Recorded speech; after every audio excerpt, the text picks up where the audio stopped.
What's up, y'all?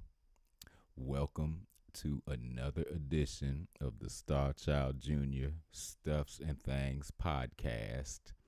This is the intro because tonight we have another pre recorded interview with a special guest, a former P Funk band member of mine. Well, actually, still a member, but just doing her thing. A current member of also D'Angelo's Vanguard, uh, Grammy Award winning writer Kendra Foster is joining me tonight on a pre recorded interview. And you know the routine. We'll be airing it about 9:15. It'll be available for you guys to go check out. So in the meantime, I come on here to kick the fat with you for a few minutes and talk about all types of stuffs and things. How y'all doing, man? Y'all ready to start your weekend? You know, I always try to come through here and make sure you're starting your weekend off correctly. I do my best. Are you wearing your mask out there? Are you being careful? You staying out of crowds and keeping your social distance? I hope so, because that's the thing to do, and you know it. All right. So before we get started, you know what this is. First off, I'd like to thank all of you who are joining me today.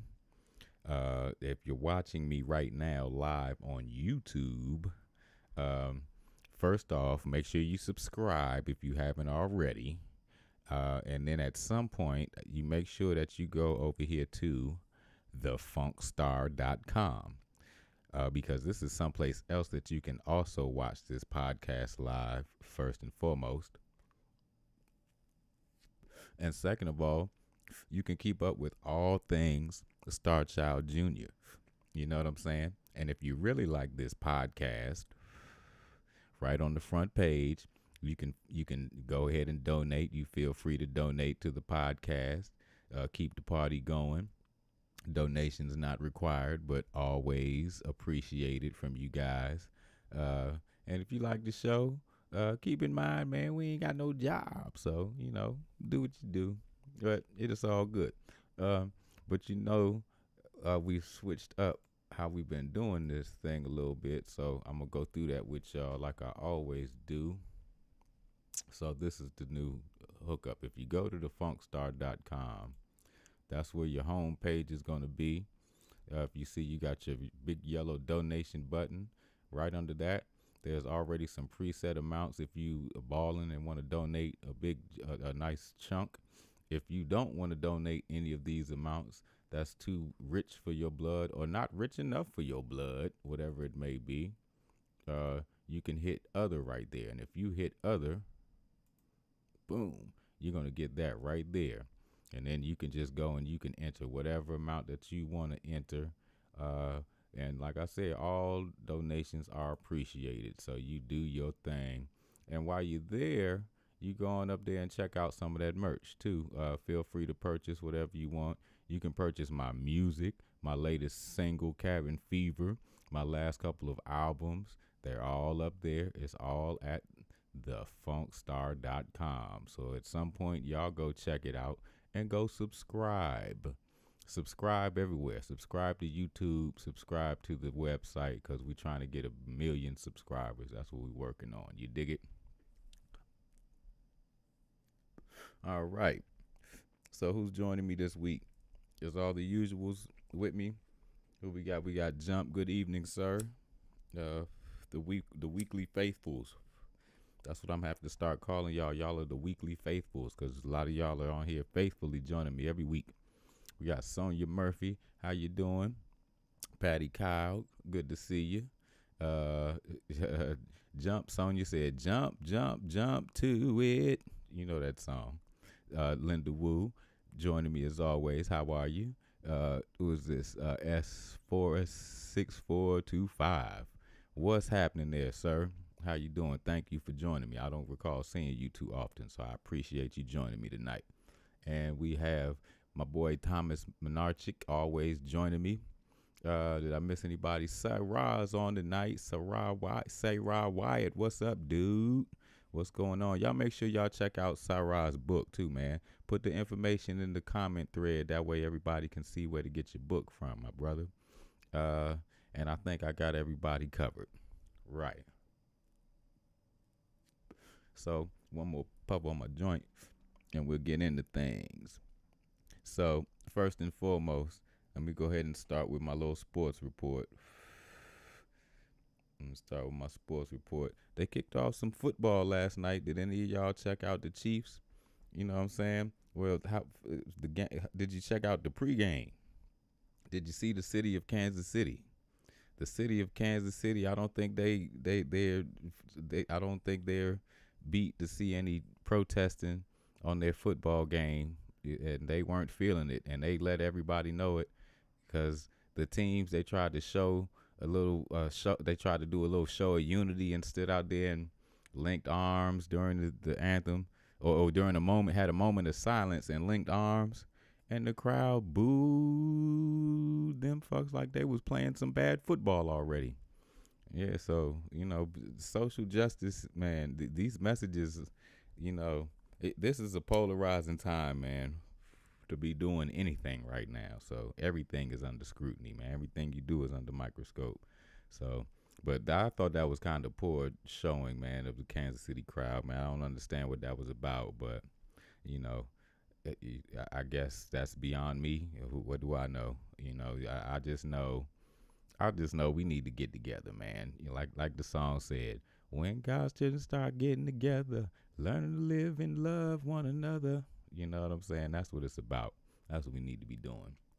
But all right, the sports report.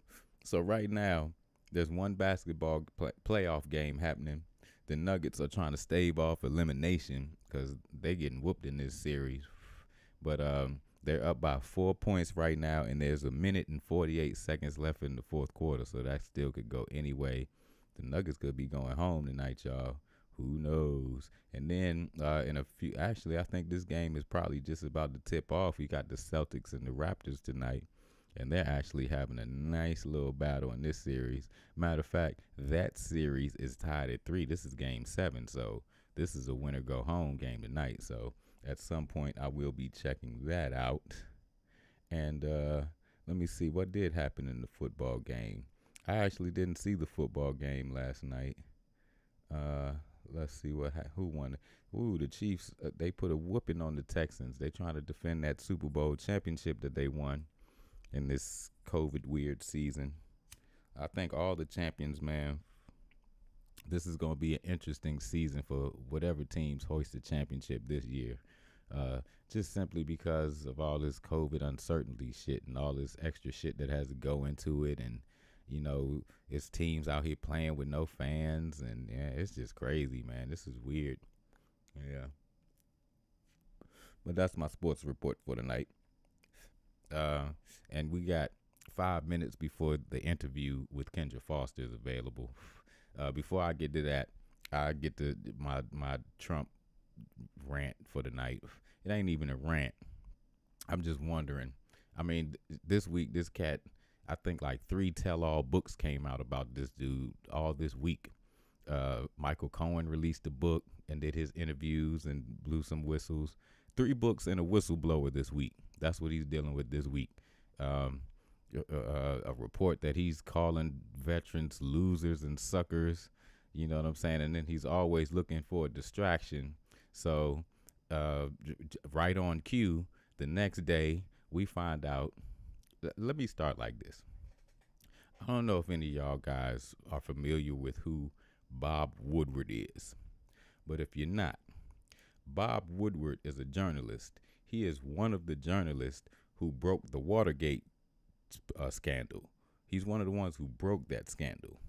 This man has written a book about like every administration for like, since like the 70s, probably the 60s. This dude, his MO is well known. Well, he has already written a book about this administration, but Donald Trump didn't participate.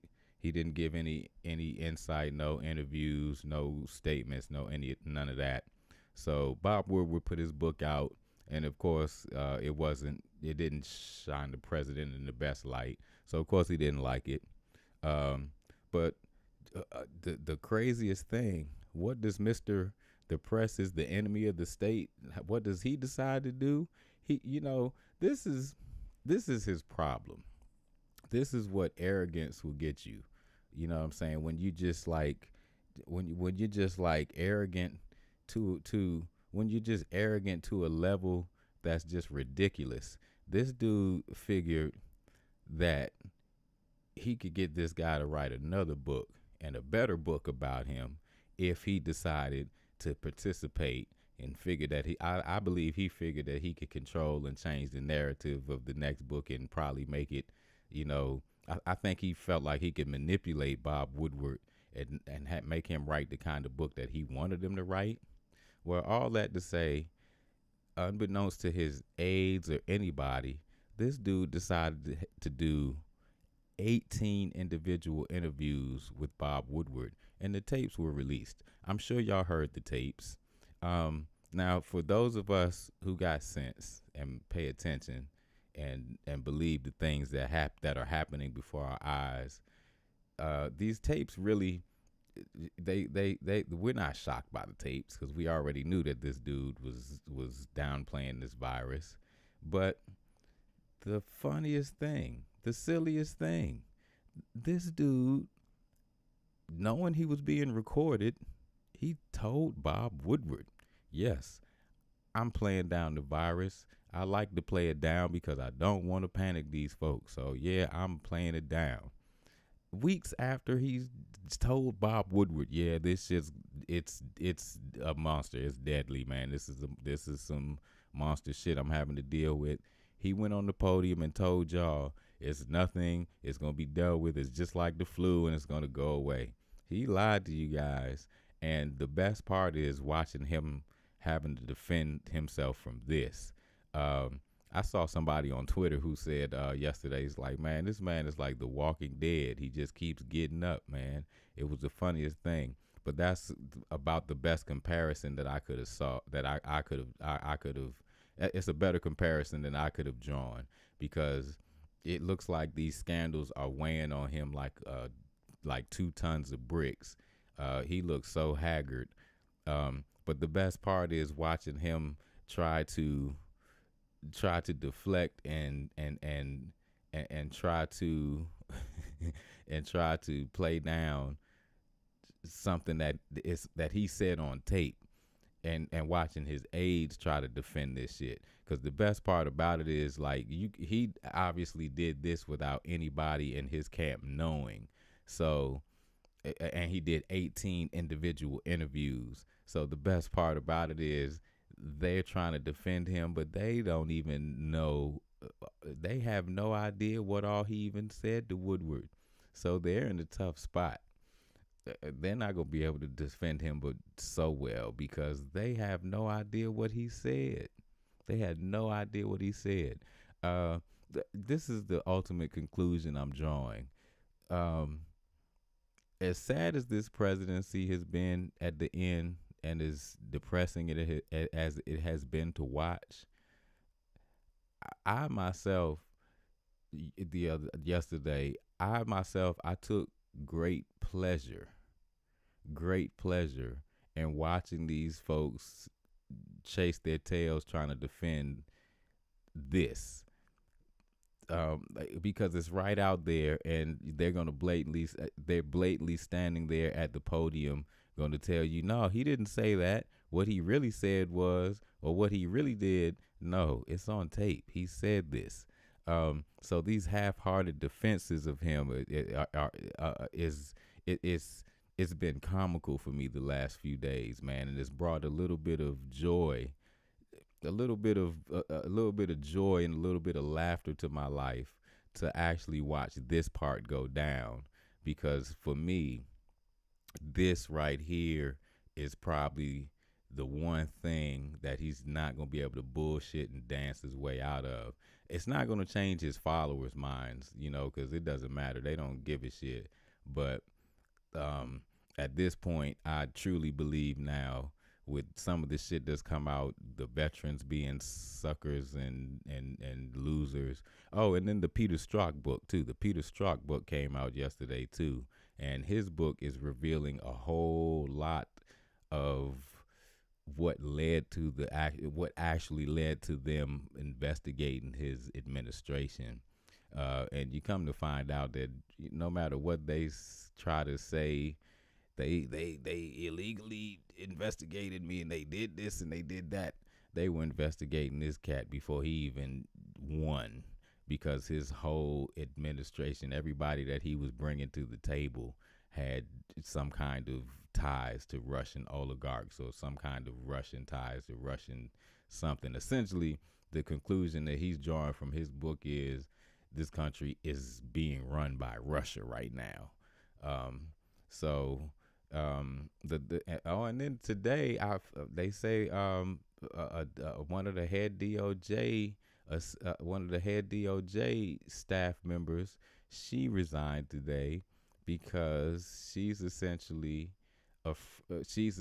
concerned.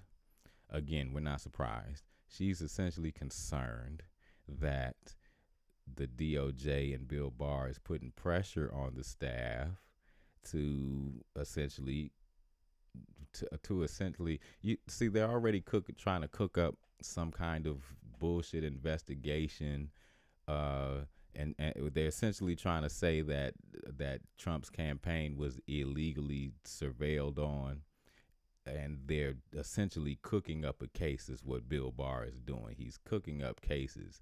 So in the midst of them cooking up cases, what he's doing is pressuring these folks to report whatever information they're supposedly cooking up. Now, the thing about this is DOJ officials, they don't do things like this. They just investigate. They just do what they do. They don't make statements about things that they're finding. They don't do these things. You see what I'm saying? So essentially what we're getting at is now the DOJ, with this resignation, this lady is essentially confirming what we all know, is that the DOJ is being politicized and weaponized against us. I'm giving you all this info tonight the best I can and as articulately as I can, because I want y'all to pay attention and I want y'all to know everything that you need to know when you get out here and get to voting. Because if anybody on here, and I doubt any of y'all are, but if anybody on here is watching me is still on the fence about what to do, just pay attention, man. Watch a little bit of news, man. Just a little bit. If you check out just a little bit, you'll find out that you're being violated is what's going on. We're being violated right now. And if we don't act accordingly when it's time to vote, we're going to be continuously violated. We're going to be violated to the point where we're going to be violated to the point where we're not going to be able to exist the way that we have all our lives, man. You know what I'm saying? Like, I mean, just consider this. About 70% of this country is anti-Trump and has no problem saying it in some way, shape, or form. You know, you have folks who, you know, if you are on Twitter or anything like that, Twitter is full of folks who are Trump sucks. I've seen people call him Shitler, all types of shit. You know what I mean? It's all types of, you know, he's a clown, he's a this, he's a that, he's a Russian double agent, he's this, he's that, right? Well, consider this. Our democracy allows us the freedom to be able to express that opinion without fearing any kind of recourse, right?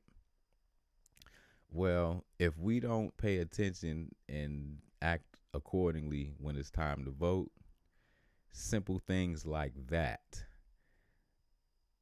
Look at who you're dealing with. Look at this president. Simple things like that you're going to have to all of a sudden be afraid of the shit that you say.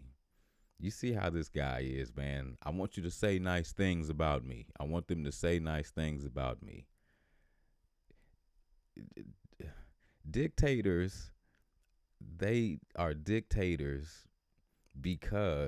simply because they they're able to do what they do because they strike the fear of God in the citizens of those countries that they run. They strike the fear of God in those citizens. And one of those things that they do, one of those fear tactics is they suppress your free will and your free thinking. They suppress that. You're not able to express negative. Those people are that are in those oppressed countries, they're afraid to express negative opinions about the rulers in those countries because they know that if those things get out, if those criticisms get out, they know they have to fear repercussions. And those repercussions could be anything from you could be arrested and locked up. You could be killed and charged with some kind of crime against the government. This is the kind of shit that they do in those fucked up dictatorships. This is the kind of shit that they do in those oppressed countries. Places like Russia, Putin, places like Saudi Arabia, places like North Korea. I brought those countries up for a reason because those are you're talking about Putin. You're talking about my man in Saudi Arabia escapes me at the moment. And you're talking about Kim Jong-un. You're talking about three people that Donald Trump fawns over. He admires the hell out of them. He admires these guys because of the way that they rule with an iron fist, because of the way that they oppress their citizens and hoard all the wealth. He admires that power, and that's what he's going for. That's what he's been going for the last 4 years. The Republicans in Congress turning a blind eye and allowing him to do it. He's got a DOJ who's on board. He's got anybody that's around him now is that they're all enabling him to do what he's doing. He's showing us that our checks and balances system right now is about shit, and we can't do anything about it. Is essentially what he's showing us, except to vote the fucker out. And we have to vote him out we have to vote him out by a landslide, because he's shaping this narrative to where if it's anything close, it might be Armageddon in the streets, because his followers are not going to accept anything besides a decisive victory. So we got to get out here and vote this fucker out of here, man, or else he's going to violate us. And you're not going to be free to criticize him the way that you do now, and the way that you've done any other president that you didn't like. You're not going to be free to do that anymore. You're going to have to fear repercussions. Anybody that he deems an enemy, and as you see how he operates, anybody who doesn't agree with him or doesn't roll with him is an enemy. We're talking about Democrats are against me. We're talking about blacks and Latinos. I like when they don't vote because those aren't my people anyway. We're talking about that kind of shit. Let this man get 4 more years to do what he's been doing, and will never ever get rid of him. We will be stuck with him, and he is going to take out his vendetta against everyone that he deems is against him simply because he can. He's showed you who he is, so believe him. Believe him, y'all. I'm going to let it go at that. Tonight, pre-recorded interview with Kendra Foster, one of our bandmates, D'Angelo and the Vanguard, Grammy Award-winning writer, wrote damn near the entire, helped write damn near the entire Black Messiah album. We had a cool interview, and I just let her talk about herself, man. So anything that y'all were probably wanting to know about Kendra, or just wondering how she's doing, check this interview out. It was a lot of fun. And this first interview is going to be the beginning of what I'm trying to call the family series interview. So my next series of interviews, I'm trying to make sure that they're all family members in some way, shape, or form. P-Funk family members in some way, shape, or form. That's what I'm going for. I hope y'all enjoyed me last week. I didn't have an interview. It was all me. Y'all hadn't seen a whole show of me in a long time, so that's what y'all got, whether you liked it or not. And you might get it again soon. Who knows? This is show 21, y'all. We've been at this for a minute, man. I'm starting to feel a little seasoned. I am upset I haven't figured out how to do any live interviews yet, but we're going to get that shit licked. I'm going to get that problem licked. I'm going to turn this into a 100% professional podcast before it's all said and done. Let me get on this chat real quick before I get out of here and see if there's anybody that I didn't catch. We got Graylin Gibson joining me tonight. What's happening there, Mr. Graylin? We got Michelle Clayton. How are you doing, Michelle? She says, hey, y'all. We got Ryan Mayhall from Chicago joining me. I appreciate you joining me tonight there, brother. James Owens, how are you there, sir? Always good. Ron Belton, it's becoming a regular. Nice to see you, sir. Brenda Ennis. Now, I'm going to tell y'all something about Brenda Ennis. Brenda Ennis wore me out about, you don't have no women on your podcast, and I'm starting to get in my feelings. That's what she said to me. I was like, you didn't see the Sheely? Nah, I'm talking about funk women. Well, I heard you. Kendra is first up. I hope you enjoyed Brenda Ennis. I'll be listening to y'all. All right. Rico, what's up, my brother Rico Lewis? Y'all make sure y'all check out the Rico Morning Show, the Rico and Steve Boyd Morning Show on Facebook. Yes, sir. Speaking of family, what's going on there, sir? Gerald Jackson, what's going on? That's my uncle from Atlanta joining me tonight. Hope all is well. You take care of yourself down there, sir. Did I miss anybody? I think I got everybody. Y'all just chatting away. James Hemingway, what's going on? And I think that's everybody that's on. I hope y'all enjoyed. If y'all enjoyed my rambling, again, let me pull it up one more time so that y'all know where to go. Boom. thefunkstar.com is where you go, and you make sure you go subscribe so that y'all keep up with everything Starchild Jr. You don't want to miss nothing. And if you see that right there, that yellow donate button, go on and do your thing, man. It's not required, but it's appreciated. I appreciate everybody that donated last week, man. Y'all wonderful. Y'all just wonderful just for hanging in there, man. Much love to y'all. I hope y'all enjoyed the interview. If you do enjoy the interview, make sure that you comment. Make sure that you share it. Share it all over your pages. Share it on your group pages. Make your friends subscribe, because we're trying to get 1 million subscribers on YouTube and to the website. I will settle for 1,000 right now, but the goal is 1 million. I need y'all's help to get there. All right. And 30 more minutes too before the Friday night funk stress release on P-Funk Radio too. So y'all make sure y'all go check that out. Shout out to my brother DJ Lance Reynolds. He's not with me tonight. He's out doing his thing someplace else.